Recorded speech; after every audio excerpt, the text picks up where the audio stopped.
Savez-vous où se trouve Kérisinen et ce que le lieu représente? Je vous accueille aujourd'hui pour découvrir un endroit peu connu, mais riche en spiritualité, Kérisinen, également connu sous le nom de Petit Lourd Breton. Avant d'aller plus loin, si cette vidéo vous parle, vous pouvez vous abonner, partager et liker. C'est important et je vous en remercie par avance. Situé à Plounévez-le-Christ, dans le Finistère, ce lieu renferme des marques de multiples manifestations mariales et christiques, des guérisons, des messages de paix et de prière. Pourquoi ce lieu demeure-t-il secret, sans reconnaissance officielle de l'Église? Est-ce que cela réduit sa force spirituelle? Nous allons explorer l'histoire de Jeanne-Louise Ramonet, des manifestations, des guérisons, du message d'espoir que Kérisinen persiste à diffuser. Mais qui est donc Jeanne-Louise Ramonet? Jeanne-Louise Ramonet voit le jour en 1910 dans une famille pauvre de Bretagne. Malgré l'absence d'une éducation religieuse approfondie, elle demeure fermement croyante. Elle a eu sa première vision de la Vierge Marie sous le titre de Notre-Dame des Douleurs en 1938, alors qu'elle n'avait que 28 ans. C'est le commencement d'une longue série d'apparitions de 1938 à 1965, durant lesquelles Jeanne-Louise sera le témoin de 72 manifestations. Ces épreuves n'entravent pas sa modestie.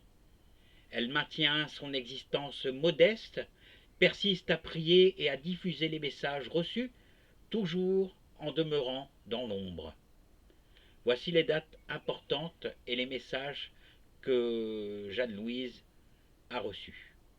La première apparition, qui a eu lieu donc le 15 septembre 1938, est un appel urgent pour la prière en faveur de la paix, alors que l'Europe se prépare à plonger dans la Seconde Guerre mondiale. La Vierge y prédit des épreuves futures tout en soulignant l'importance de la prière et de prier le rosaire et de travailler à la conversion des âmes. Avec le temps, les messages s'élargissent, mis en garde contre les périls du matérialisme, du communisme, sur l'érosion de la foi en Europe, mais toujours avec une touche d'espoir et de miséricorde. En 1947, le Christ fait son apparition, intensifiant ainsi la dimension spirituelle de l'endroit. L'Évangile, l'amour fraternel et la réconciliation sont les invitations du Christ à un retour à la foi. Et la source miraculeuse alors, me direz-vous? Une preuve concrète, en 1949, lors d'une manifestation, la Vierge a dévoilé l'existence d'une source dissimulée sur le site de Kérisinen.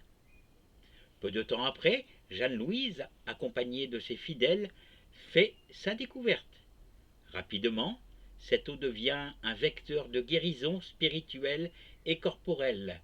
Elle n'a jamais tari depuis, et malgré les sécheresses, des fidèles viennent à cette eau pour boire et se laver, racontant des miracles, des guérisons mystérieuses.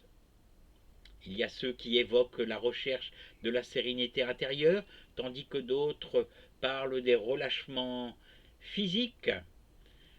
En ce lieu, je descends surtout pour les pécheurs.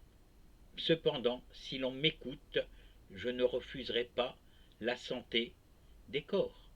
C'est un message de Marie qui date du 24 mai 1949, accroché au-dessus des robinets d'eau de la source. Kérisinen est un endroit animé, mais non reconnu par l'Église, en dépit de ses manifestations et des récits de guérison. L'Église n'a jamais formellement reconnu ce lieu. Les pèlerins continuent néanmoins de visiter le site, animés d'une foi sincère et populaire. L'église érigée sur les lieux, le chemin de croix et la source continuent d'attirer des pèlerins en quête de consolation, de prière et de guérison, et ce, encore de nos jours. Il y en a qui pensent que l'absence de reconnaissance de l'Église défend l'authenticité du lieu, sauvegardant ainsi une sorte de foi simple et sans détour. C'est comme ça que je le pense aussi. On va parler des manifestations de la Vierge Marie et de Jésus. Des messages pour le monde entier. Les manifestations de Marie auprès de Jeanne-Louise se caractérisent par une tendresse, mais également par un accent mis sur la prière, l'expiation et l'amour. Marie se dépeint comme la mère de toutes les souffrances, soulignant ce que son cœur endure en symbiose avec l'humanité et la terre complète. Les manifestations de Jésus soulignent ce même message: amour sans condition, invitation à la réconciliation, retour à la simplicité évangélique. Bien que délivrés dans un cadre historique spécifique, ces messages conservent une pensée résolument universelle. Ils continuent à résonner aujourd'hui dans ce contexte de crise mondiale et de recherche de signification. Il suffit d'ouvrir les yeux et de regarder.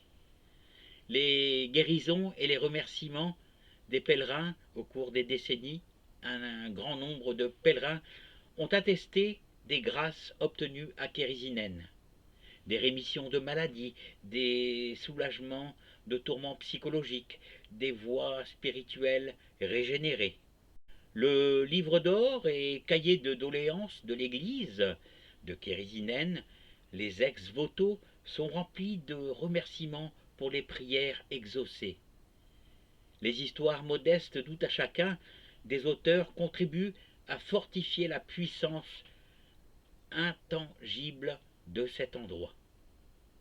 Padre Pio et même lui-même est apparu à Saint-Joseph dans cette dimension spirituelle. Il est émouvant de réaliser donc que ce grand homme de l'Église, Padre Pio, le Saint Pio, a personnellement visité Jeanne-Louise Ramonet à Kérisinen, et ce, en bilocation, soulignant ainsi le lien entre ce lieu de dévotion breton et les personnalités majeures de la croyance. À l'espace Saint-Joseph, un lieu consacré aux visiteurs, se dresse actuellement une statue de Saint Pio. Cet endroit permet d'acquérir des articles religieux et de regarder un film retraçant l'histoire de Kérisinen et de Jeanne-Louise Ramonet. Pour conclure, Kérisinen reste une lumière à réexplorer. Ce lieu demeure en ce jour un endroit animé, bien que peu vu. Un endroit où la foi populaire persiste à nourrir l'espérance. Peut-être que cette absence de reconnaissance officielle nous invite précisément à écouter avec le cœur, sans intermédiaire, tout simplement. Personnellement, je vous invite à explorer cet endroit comme je le fais souvent depuis très longtemps, depuis des années, pour venir prier, pour venir espérer et retrouver la simplicité d'un message d'amour universel. Si cette vidéo vous a ému, n'hésitez pas à liker, à vous abonner et à la partager afin de diffuser l'histoire et le message de Kérisinen, le petit lourd de breton. À bientôt.